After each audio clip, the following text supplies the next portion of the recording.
Señor, te doy gracias porque me has permitido, como parte de tu pueblo, estar junto, oh Señor, a mis hermanos y hermanas en esta mañana para, después de haberte cantado, ahora adorarte a través de tu palabra. Te pedimos, oh Señor, que tú dispongas nuestros corazones y que tú orquestes todo de tal manera que nuestros corazones estén atentos a tu verdad y que podamos ser transformados por esto.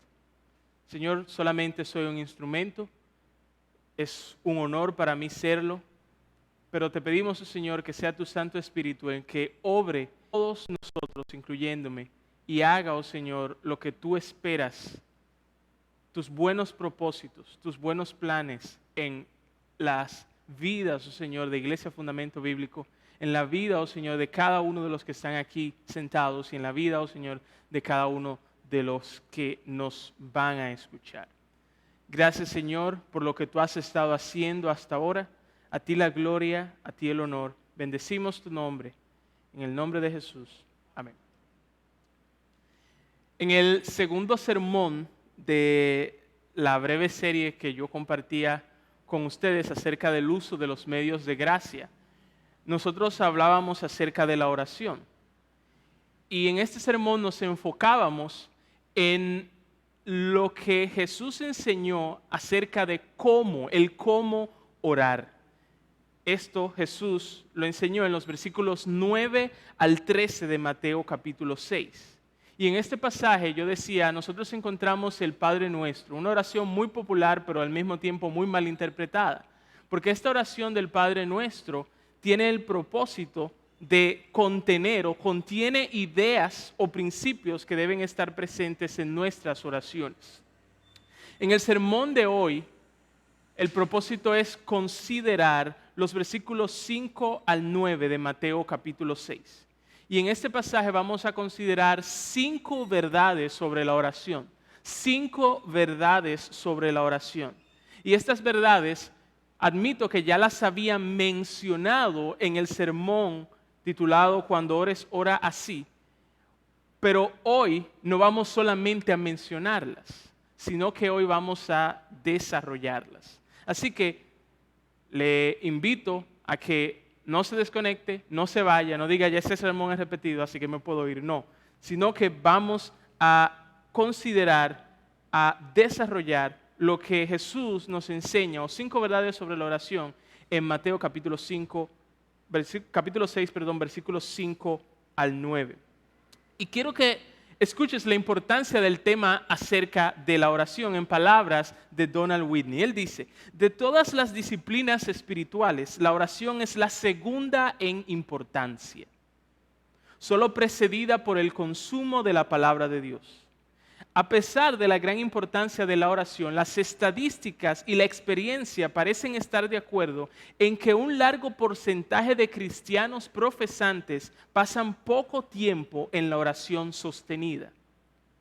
Mientras que ellos pueden hacer una línea de oración aquí y allá a lo largo del día, ellos rara vez pasan más que unos minutos, si lo hacen, conversando con Dios.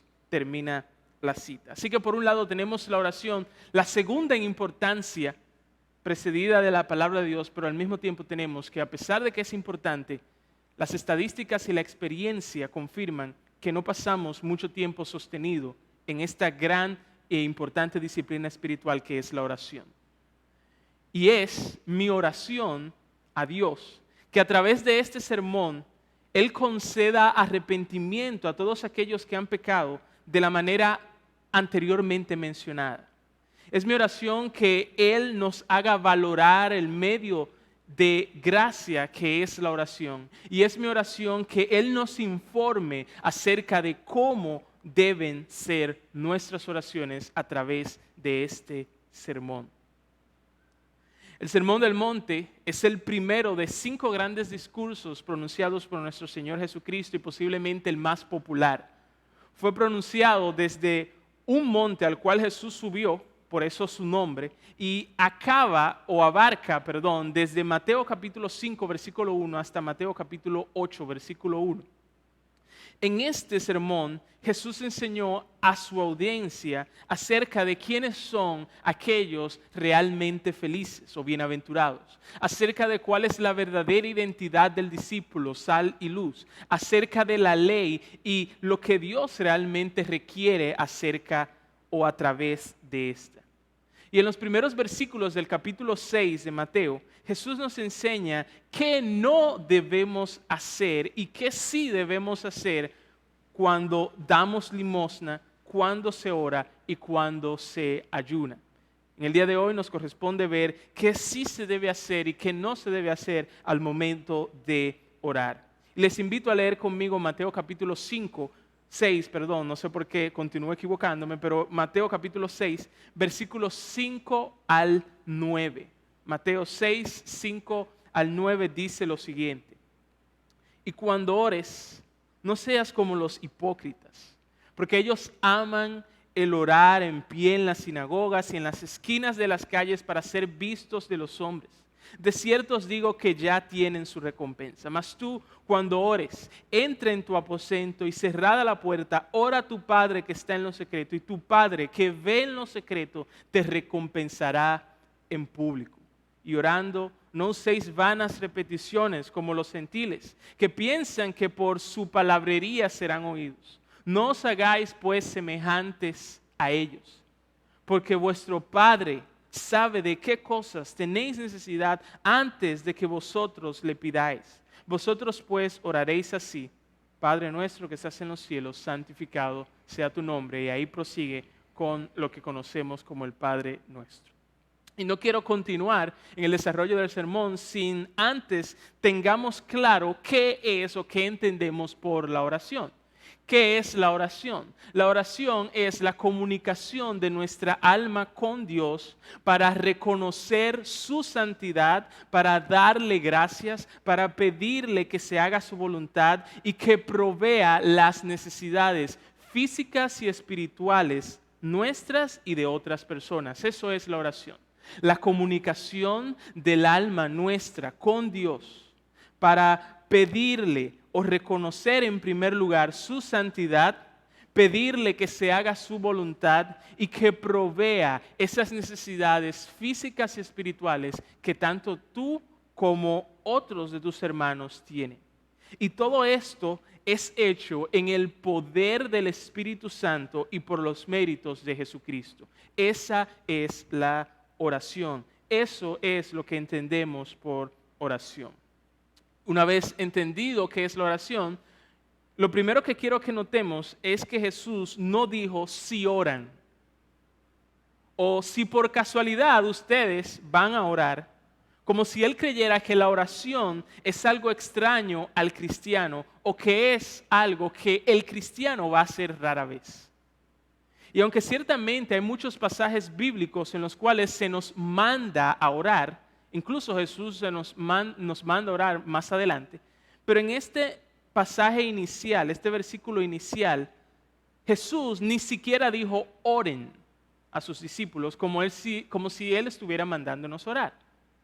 Más bien sus palabras fueron cuando tú ores. Porque Jesús sabe, y esa es la primera verdad sobre la oración que quiero compartir con ustedes. Jesús sabe que si tú eres un cristiano verdadero, tú vas a orar. Todo cristiano verdadero es un discípulo de Jesús. Y un discípulo de Jesús es un seguidor de Jesús.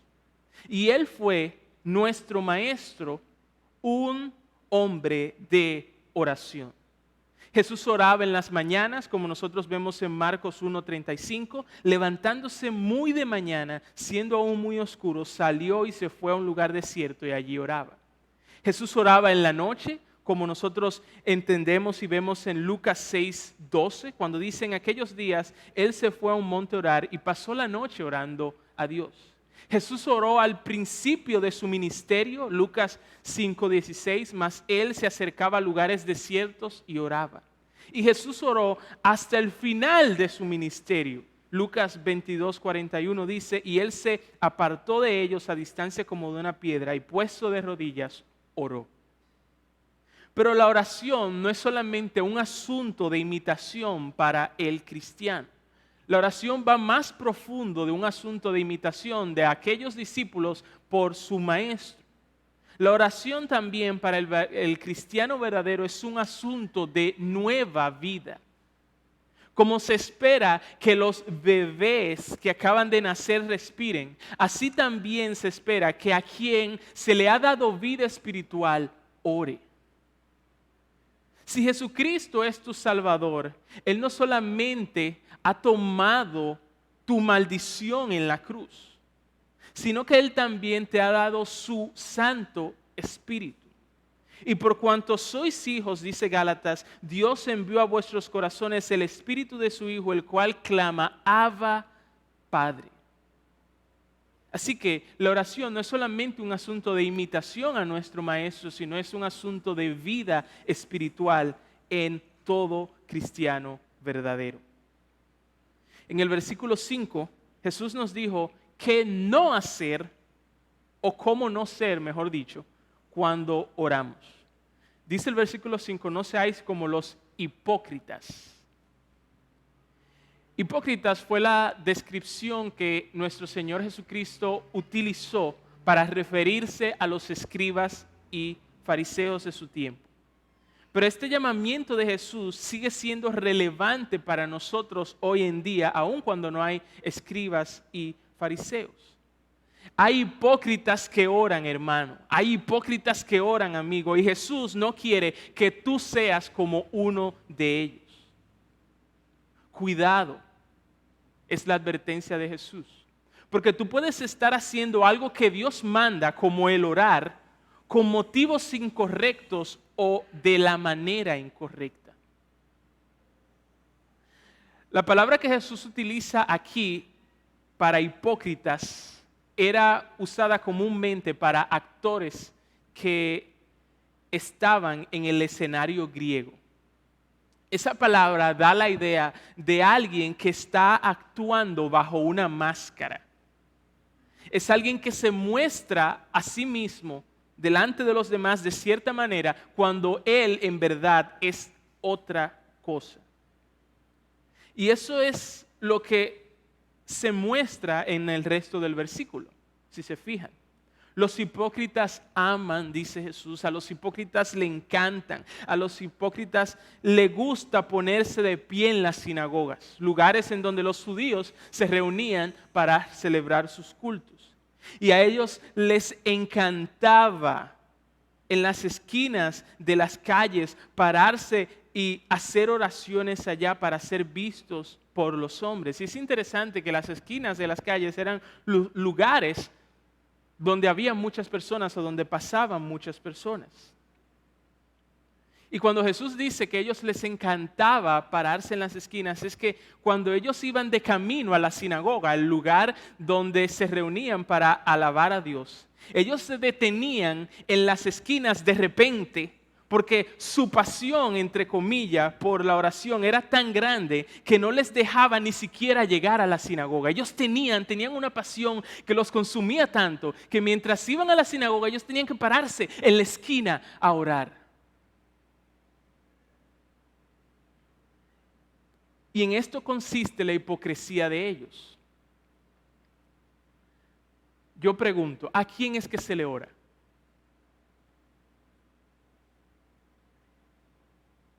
Ellos estaban orándoles a los hombres, no a Dios. Y por eso Jesús le llama hipócritas.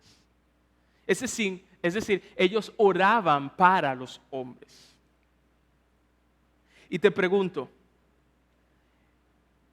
porque es fácil nosotros mirar a los fariseos y decir, wow, qué hipócritas son. Pero yo te pregunto, ¿eres tú de los que nunca oras en privado, pero siempre estás listos para orar en público? Eres el primero que al pastor, a tal persona, sí, póngame a orar, pero tú nunca oras en privado. ¿Eres tú así? ¿Alguna vez cuando tú vas a orar, tú has ensayado una oración que vas a pronunciar en público antes de orar? Te quedas ahí sentado y dices, bueno, estas son las palabras que yo voy a decir, y voy a decir esto, y no voy a decir esto. Cuidado, cuidado. Eso podría ser señal de hipocresía o de la hipocresía de la cual Jesús está hablando aquí. ¿Alguna vez tú has escogido usar palabras teológicas al orar sin importar si tus hermanos entienden o no? Eso es señal de hipocresía. Cuando oras, ¿estás tú más preocupado por lo que piensan quienes te escuchan que por lo que piensa Dios? Los que actúan de esa manera, dijo Jesús, ya tienen su recompensa. Y esa recompensa no va a pasar más allá de un wow, o un qué buena oración, hermano, o un me encanta cuando tú oras, o una ronda de aplausos. Dice Jesús, eso es todo, esa es tu recompensa. Pero no hay más. Esas son recompensas muy baratas. Y eso es todo lo que tú vas a tener si tú eres como los hipócritas cuando oras. En el versículo 6 Jesús nos dijo qué sí hacer o cómo sí debemos ser cuando nosotros oramos. Él dice, entra en tu aposento y cerrada la puerta, ora. En tu aposento, y aún así ser un Judas Iscariote. Y a eso yo le agrego, y puede orar en público también. Pero, continúa diciendo Juan Carlos Riley, un hombre rara vez va a su habitación y derrama su alma delante de Dios en lo secreto, a menos que lo haga en serio. Termino.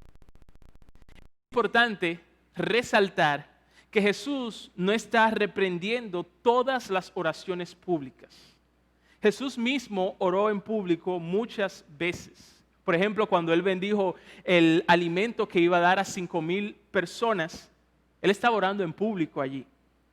Y estoy seguro, porque Jesús no está, vuelvo a repetir, no está reprendiendo toda oración en público. Y yo estoy seguro de que Jesús también reprendería una oración en privado que esté motivada por el temor a los hombres. Es decir, yo no quiero que me vean orando y por eso yo oro en mi habitación. Jesús no está alabando eso. Jesús no está alabando a aquellas personas que oran en su habitación porque tienen miedo de que sus familiares, sus amigos o sus compañeros lo vean orando en público. No. De hecho, eso es exactamente lo que Jesús está criticando en principio. Jesús está criticando a aquellos que oran para los hombres. Y hay algunos que oran para los hombres al hacerlo en público para que los hombres lo alaben, pero hay otros que oran para los hombres al alejarse de ellos porque tienen vergüenza de que los hombres lo vean o lo rechacen porque ellos están orando. Así que al fin y al cabo, Jesús está criticando otra vez o reprendiendo el orar para los hombres, el tener más en cuenta qué los hombres van a pensar de mí al momento de orar que lo que Dios piensa acerca de mí. Lo que Jesús está reprendiendo son esas oraciones que se hacen para el público, motivadas por la alabanza de los hombres. Otra manera de decirlo es que Jesús no está criticando o reprendiendo las oraciones en público, sino la oración para el público, en vez de ser para Dios. Tú puedes orar en tu habitación y eso tiene sentido. Es más, tiene todo el sentido del mundo. Tú puedes decir, pero si yo voy a entrar a mi habitación y nadie me está viendo, nadie me está escuchando, ¿para qué yo estoy orando? Y eso tiene sentido, aunque nadie te esté viendo o escuchando, porque, y esa es la segunda verdad de la oración que quiero compartir con ustedes, es a tu Padre Celestial a quien tú le oras. Y por eso tiene sentido que tú estés orando en una habitación donde nadie te está viendo, pero Dios sí. Porque en segundo lugar, como dije, es a tu Padre Celestial a quien tú le oras. Cuando oras, no es a ti mismo a quien tú estás orando. No es a los hombres a quien tú le oras. No es a los santos a quien tú le oras. No es a los ángeles a quien tú le oras. Es a Dios a quien tú le oras. Y aquí quiero traer entre paréntesis una pregunta. que es a qué persona de la Trinidad entonces nosotros le oramos. Y el ejemplo que nosotros vemos en la Biblia es que nosotros debemos orarle a Dios Padre, dirigir nuestras oraciones a Dios Padre, en dependencia del Espíritu y por los méritos de Jesucristo. Por ejemplo, nótese en el mismo pasaje que estamos leyendo las palabras de Jesús. El versículo 6 dice, ora a tu Padre que está en lo secreto.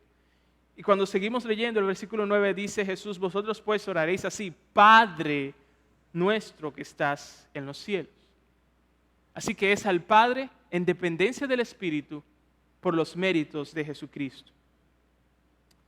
A propósito, ¿no le llama la atención que Jesús nunca utilizó en la Biblia ese posesivo de nuestro? No sé si ustedes lo habían notado. Jesús nunca habla de nuestro Padre. No sé si lo había notado, pero si no lo había notado, les invito a hacer ese ejercicio. Jesús siempre habló de mi Padre o de vuestro Padre. Jesús nunca se incluyó con sus discípulos y dijo nuestro Padre, amados discípulos. Él nunca dijo eso. O él hablaba de mi Padre o él decía el Padre de ustedes. Y el Padre Nuestro fue un modelo de cómo nosotros debemos orar, no de cómo Jesús debe orar. ¿Por qué Jesús nunca habló entonces de nuestro Padre, sino de el Padre de ustedes o el Padre mío?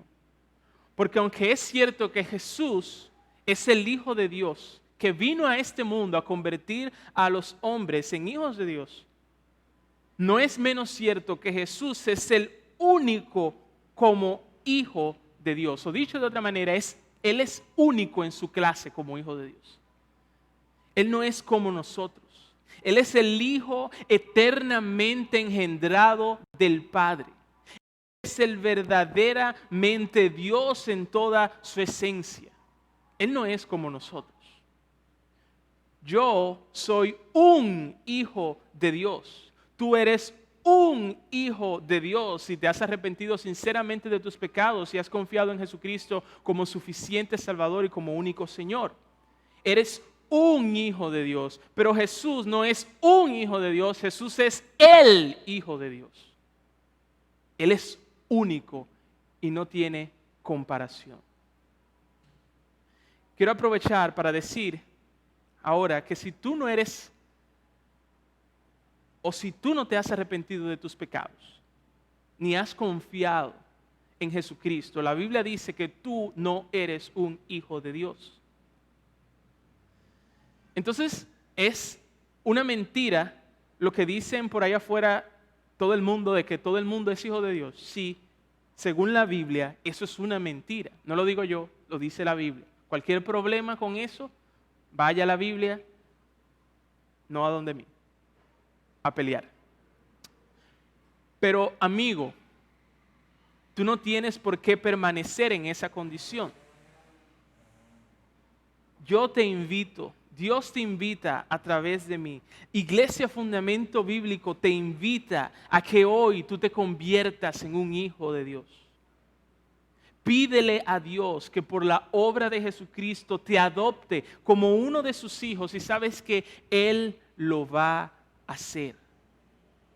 Pídele a Dios que por Jesucristo te haga uno de sus hijos y así será. Así que volviendo, después de ese largo paréntesis, al tema, es a tu Padre Celestial a quien tú le oras. Y yo no sé si tu Padre Celestial siempre está o siempre estaba muy ocupado para prestarte atención a ti, pero déjame decirte que tu Padre Celestial siempre te presta atención. Jesús no dijo, o Jesús dijo que ese Padre te ve allí en lo secreto, aunque nadie te vea. Es decir, que tú no estás lanzando tu oración a quien pueda interesar en el universo. Déjame decirte que ni el techo, ni las cuatro paredes, ni la puerta cerrada son impedimentos para que Dios note cuando tú le estás orando. Él te ve, hermano. Él lo sabe cuando tú estás orando, hermana. Él te escucha cuando tú estás orando y Él te recompensará. Hermanos, yo quiero que miren con atención a lo que Jesús dijo en el versículo 6. Tu Padre que ve en lo secreto te recompensará. En el versículo anterior Jesús dijo que aquellos hipócritas que oran para ser vistos por los hombres ya tienen su recompensa. En este versículo Jesús dice que aquellos que oran para ser vistos por Dios Padre serán recompensados. Y nótese la lógica de Jesús. Jesús no dijo, los hipócritas buscan ser recompensados, pero ustedes que son mis discípulos no busquen eso. Eso no fue lo que dijo Jesús. Jesús más bien nos dijo de quién debemos esperar la recompensa. Las palabras de Jesús en verdad lo que quieren decir es, los hipócritas, ellos buscan recompensa de los hombres. Jesús dice, los discípulos deben esperar su recompensa de Dios. Es como si Él hubiera dicho, no busquen ser recompensados por los hombres con una ronda de aplausos, busquen ser recompensados por Dios. Y la recompensa de Dios, por el solo hecho de que Él es Dios, es mucho mejor que la recompensa que todos los hombres de este mundo pueden darnos. Y esa es la tercera verdad sobre la oración. La oración a Dios es recompensada. La oración a Dios es recompensada. Y yo sé que a algunas personas esta idea les resulta incómoda. Pero, otra vez, esa no es idea mía, esa no es idea de los pastores, esa no es idea de John Piper, esa es idea de Dios.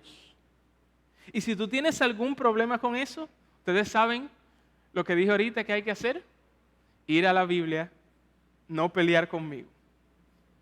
Ahora, sí quiero aclarar que esa recompensa no es el pago que un empleador le debe a su empleado. No. Más bien, esa recompensa es el regalo de un buen padre por su hijo. ¿Ustedes creen que un padre debe darle un premio a su hijo porque éste saca la basura todos los días? Claro que no.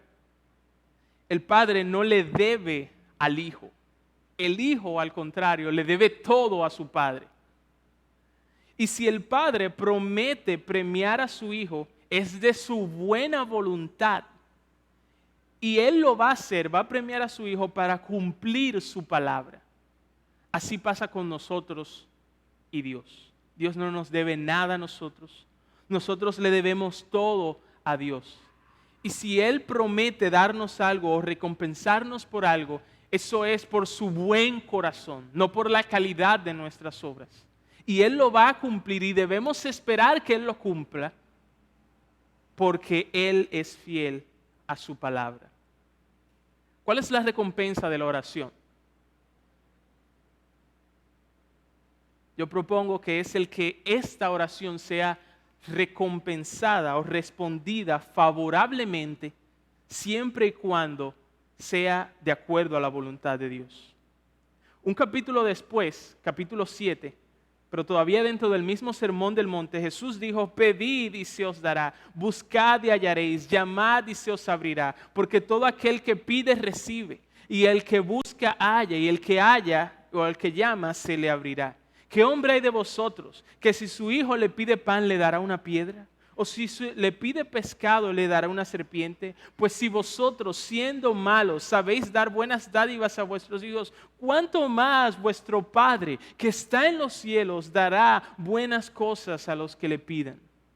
¡Qué bendición, hermano! Orar no es en vano. Cuando tú oras, algo sucede.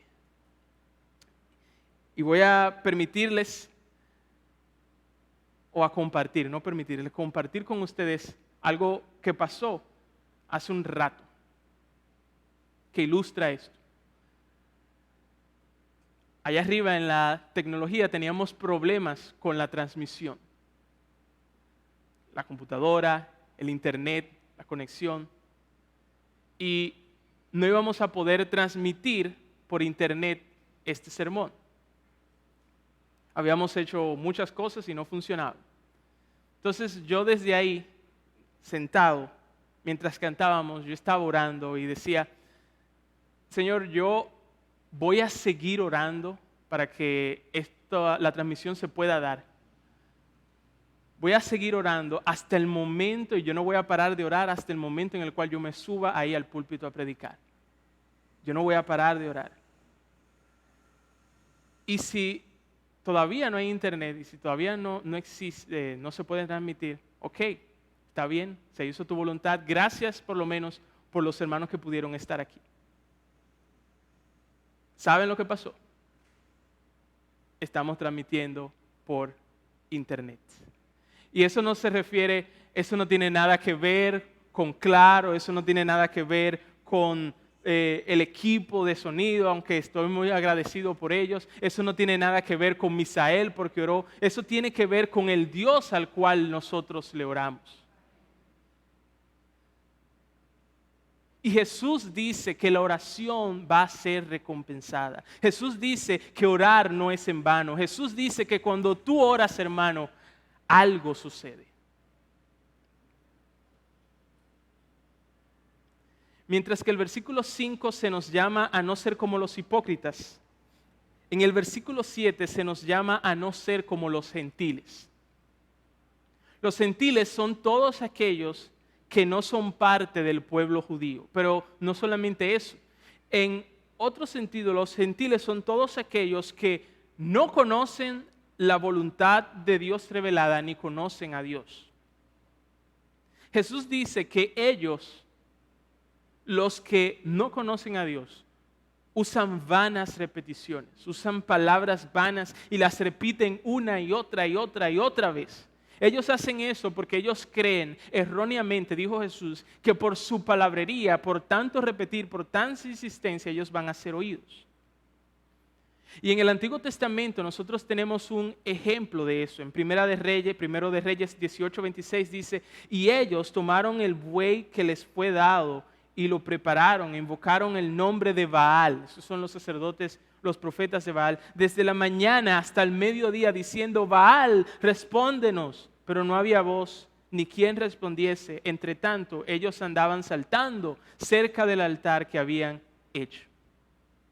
Pero en el Nuevo Testamento también nosotros tenemos otro ejemplo de esto, como los gentiles, los que no conocen a Dios, usan vanas repeticiones creyendo que van a ser oídos por eso. En Hechos 19:34 se dice, pero cuando le conocieron que era judío, todos a una voz gritaron casi por 2 horas, grande es Diana de los Efesios. Por 2 horas, repitiendo eso una y otra vez.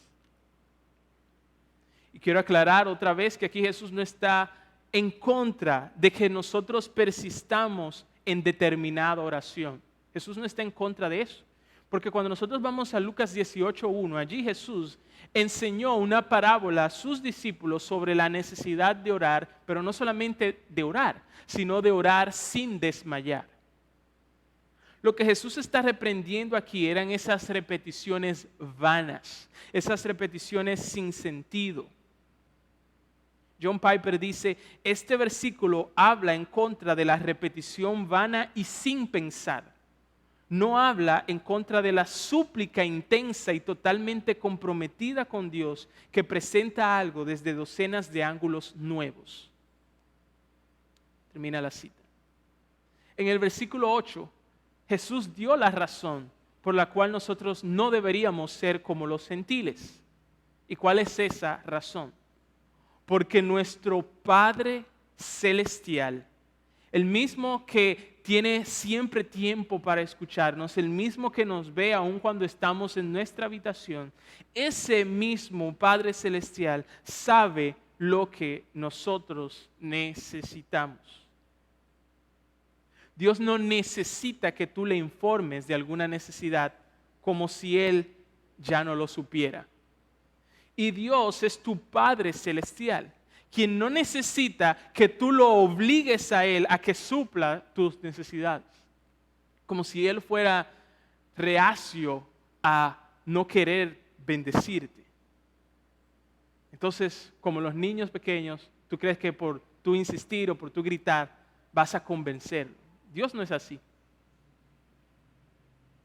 Ahora me sorprende a mí mucho, y espero también que les sorprenda a ustedes, la conclusión de Jesús en el versículo 9. Porque no es la conclusión a la que nosotros llegaríamos. Nuestra conclusión sería, si nuestro Padre Celestial sabe lo que necesitamos, entonces no tenemos que orar. O concluiríamos, como nuestro Padre Celestial no sabe lo que necesitamos, entonces sí tenemos que orar. Pero la conclusión de Jesús fue completamente diferente a nuestra conclusión. La conclusión de Jesús fue, su Padre Celestial sabe lo que ustedes necesitan y por eso ustedes deben orar. Y eso nos lleva a la cuarta verdad sobre la oración. Y es que la oración es el medio ordenado por Dios por el cual Él proveerá nuestras necesidades físicas y espirituales. La oración es el medio ordenado por Dios por el cual Él proveerá nuestras necesidades físicas y espirituales. Y a eso le sumamos las palabras de Juan Calvino que dicen, los creyentes no oran para informar a Dios de cosas desconocidas para Él, ni para estimularlo a hacer su trabajo, ni rogándole como si Él no quisiera hacerlo. Por el contrario, ellos oran para buscarlo, para ejercitar fe al meditar en sus promesas, para aliviar sus ansiedades al ponerlas en su mano. Oran para declarar que solamente de Él esperan, tanto para ellos como para otros, toda cosa buena. Termina la cita. Por eso nosotros oramos. En los versículos 7 y 8 Jesús nos dijo cómo no debemos orar, no usando vanas repeticiones o palabrería. A partir del versículo 9, Él nos enseñó las palabras, o más bien las ideas que deben estar presentes en nuestras oraciones. Y por eso yo dije que el Padre Nuestro es una oración modelo con principios que deben estar presentes en nuestras oraciones. Y como dije también, Jesús nunca tuvo la intención de que el Padre Nuestro se repitiera una y otra vez al pie de la letra. Y repetir el Padre Nuestro al pie de la letra sin tener en cuenta lo que significa el Padre Nuestro o sin ser sinceros, se parece mucho a lo que Jesús está reprendiendo en el versículo 7 cuando dice no uséis vanas repeticiones. Así que, ¿cuáles son esas ideas que deben estar presentes en nuestras oraciones? Ya nosotros hablamos de esas ideas en el sermón sobre el Padre Nuestro. Yo no se los voy a volver a predicar aquí ese sermón, pero quiero volver a mencionarles brevemente esas ideas que deben estar presentes en nuestras oraciones. Primero, acercarnos a Dios con confianza y reverencia. Debemos pedirle a Dios y desear que Dios sea visto y tratado de acuerdo a su grandeza. Debemos orar pidiendo que Dios reine en los corazones y que ese reino que ya se ha inaugurado, sea completado. Debemos pedir que la voluntad de Dios sea hecha en y a través de nosotros. Debemos reconocer nuestra dependencia de Dios diariamente y pedirle que Él provea nuestras necesidades. También debemos pedirle que perdone nuestros pecados y que nos libre de pecar contra Él. Todas esas ideas deben estar presentes al momento de orar. Y esa es precisamente la quinta y última verdad sobre la oración. ¿Cuál es esa? Que a orar se aprende. Así de sencillo. A orar se aprende. Jesús aquí estaba instruyendo a sus discípulos y a nosotros hoy en día de cómo debemos orar. A orar se aprende, hermano, y la Biblia es un buen lugar donde nosotros podemos aprender a cómo orar. Así que he aquí, de manera resumida, las 5 verdades sobre la oración que hemos considerado en el sermón de hoy. La primera es que si tú eres un cristiano verdadero, tú vas a orar. La segunda es que es a tu Padre Celestial a quien tú le oras. La tercera es que la oración a Dios es recompensada. La cuarta es que la oración es el medio ordenado por Dios por el cual Él proveerá nuestras necesidades. Y la quinta es que a orar se aprende y la Biblia es un buen lugar donde aprender a orar. Teniendo entonces, hermano, toda esa información, teniendo en cuenta todo esto, teniendo en cuenta esas 5 verdades sobre la oración, yo te quiero hacer una pregunta para que tú te las respondas delante de Dios. ¿Vas a orar? ¿Vas a orar? Y no quiero terminar sin antes reconocer la gracia de Dios en cada hermano y cada hermana de Iglesia Fundamento Bíblico que se ha reunido virtualmente por Zoom cada miércoles para orar. Que esa gracia es mi oración, abunde más y más en ustedes y se demuestre que ha abundado y ha sobreabundado esa gracia cuando ya nosotros nos podamos volver a reunir y a congregarnos como iglesia para orar los miércoles. Hermanos, que el Señor les bendiga. Vamos a orar. Señor, gracias por tu palabra y por las 5 verdades acerca de la oración que tú nos has recordado. Tal como fue el propósito de este sermón, te pedimos, oh Señor, que tú concedas corrección a nuestras faltas con respecto a la oración. Que tú nos animes a orar sabiendo que es a ti a quien oramos y que orar a ti no es en vano. Y que tú, oh Señor, nos informes de la manera correcta de cómo debemos orar. Y que todo esto, por tu Espíritu, por tu palabra, nos motive a orar, a orarte a ti, no orar para los hombres, a orarte aún cuando nadie nos ve, a orar en privado. A ti, oh Señor, Padre Celestial nuestro. Gracias por este momento, gracias, Señor, por cada hermano y hermana de Iglesia Fundamento Bíblico. Te pedimos, oh Señor, que seamos reconocidos como personas, como una iglesia cuya vida está marcada por la oración a ti. Y que evidenciemos que tú nos has dado vida espiritual al nosotros orar, orar y orar. Que la oración, oh Señor, no sea nuestro último recurso, sino nuestro primer recurso. Es nuestra oración en el nombre de Jesús. Amén.